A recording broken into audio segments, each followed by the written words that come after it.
அனைவருக்கும் வணக்கம். சற்றுமுன் வெளியான முக்கிய அறிவிப்புப்படி தமிழக அரசின் முதல் பட்ஜெட் குறித்து தற்போது முக்கியமான அறிவிப்பு ஒன்று வெளியாகியுள்ளது. இதை பத்தி விரிவாக நம்ம இந்த வீடியோல பார்க்க போறோம். வீடியோவை கடைசி வரைக்கும் ஸ்கிப் பண்ணாம பாருங்க. வீடியோக்குள்ள போறதுக்கு முன்னாடி இந்த வீடியோ லைக் பண்ண பிரஸ் பண்ணுங்க. இப்போ அந்த சேனலுக்கு முதன்முறையா வரீங்கன்னா சப்ஸ்கிரைப் பண்ண பிரஸ் பண்ணுங்க. அப்படியே பக்கத்துல இருக்கக்கூடிய பெல் ஐகான் பட்டனை பிரஸ் பண்ணிக்கோங்க. வாங்க வீடியோக்குள்ள போகலாம். தமிழக அரசின் முதல் பட்ஜெட்டை முன்னிட்டு அரசியல் மற்றும் நிர்வாக வட்டாரங்களில் எதிர்பார்ப்பு அதிகரித்துள்ளது. குறிப்பாக பெண்கள், இளைஞர்கள் மற்றும் நடுத்தர வர்க்க குடும்பங்களை மையமாக கொண்ட புதிய நலத்திட்டங்கள் அறிவிக்கப்படுமா என்ற கேள்வி பரவலாக எழுந்துள்ளது.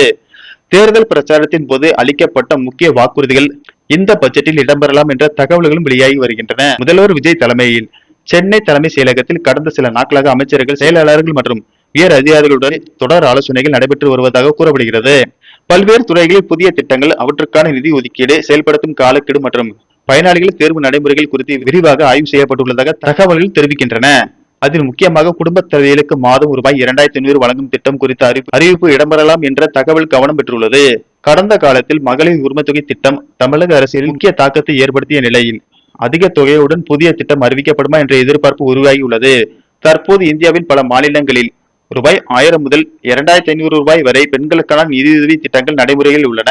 இதனுடன் ஆண்டுக்கு 6 இலவச சமையல் சிலிண்டர்கள், மாணவர்களுக்கு ரூபாய் 20 லட்சம் வரை கல்வி கடன், குடும்ப தலைவிகளுக்கு ரூபாய் 25 லட்சம் வரை மருத்துவ காப்பீடு, ஆண்டுதோறும் இலவச உடல் பரிசோதனை மற்றும் வேலையில்லா பட்டதாரிகளுக்கு மாதம் ரூபாய் 4000 உதவித்தொகை உள்ளிட்ட தேர்தல் வாக்குறுதிகளும் பரிசீலனையில் இருப்பதாக கூறப்படுகிறது.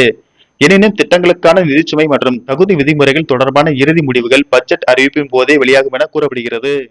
நன்றி, வணக்கம்.